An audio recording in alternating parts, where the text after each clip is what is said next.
कधीच नाही चुकणार तुमचे फेवरेट टीव्ही शोज झी5 सोबत, तेही एकदम फ्री. डॉक्टर साहेब, हिला ऍडमिट वगैरे करायची गरज नाहीये ना? नाही नाही, त्याची काही गरज नाही, पण आराम करायला पाहिजे. खूप एक्झर्शन झालंय, त्यामुळे बीपी थोडा लो आहे. अरे देवा. काही काळजी करू नका. चांगलं नारळ पाणी वगैरे द्या प्यायला. 4 दिवसात ठीक होतील ते. थँक्यू डॉक्टर साहेब. नो प्रॉब्लेम, येतो मी.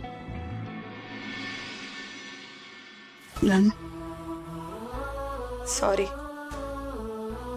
घाबरलात ना माझ्यामुळे? हो मग तुमच्या पायातून रक्त येत होतं. तुला अजून दुखतंय का बनीची? नाही बाळा, आता ठीक आहे मी. आधी बाबा आजारी आहे, तर तू पण आजारी पडलीस. आता काय होणार? घाबरू नकोस बाळा.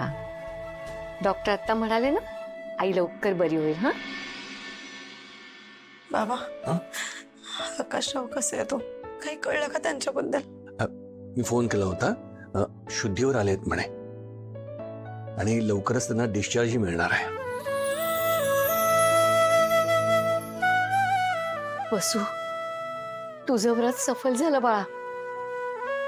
बाबा, बाबा मला भेटायचंय त्यांना, मला बघायचंय त्यांना, मला बोलायचंय त्यांच्याशी. बसू का एवढी अशी घाई करू नकोस ना. आधीच तिकडे तमाशे झालेत आणि मला खात्री आहे की लवकरच ते आकाशराव तुला न्यायला येतील म्हणून.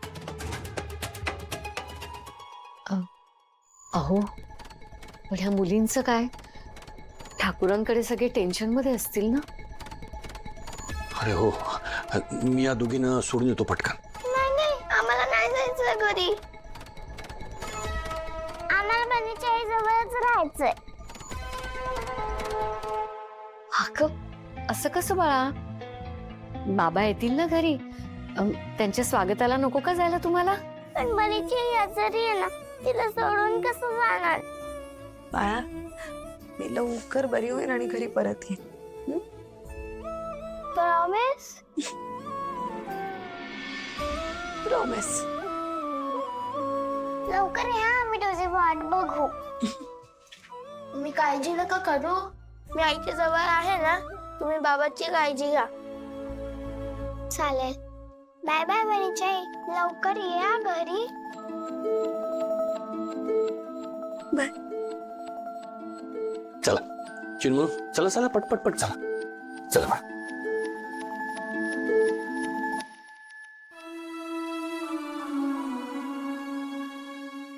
आणि काय रे, मारे मोठ्या तोंडाने मला सांगितलं होतंस ना, काहीही झालं तरी आकाश ठाकूर मरणारच. काय झालं? काय झालं? तरी मी तुला 1000दा सांगितलं होतं लकी, की त्या फालतू मारेकऱ्यांवरती विश्वास ठेवू नकोस. अरे ऐन वेळेला माती खातात ही लोक. झी5 ॲप डाउनलोड करा आणि पहा सर्व एपिसोड्स एकदम फ्री.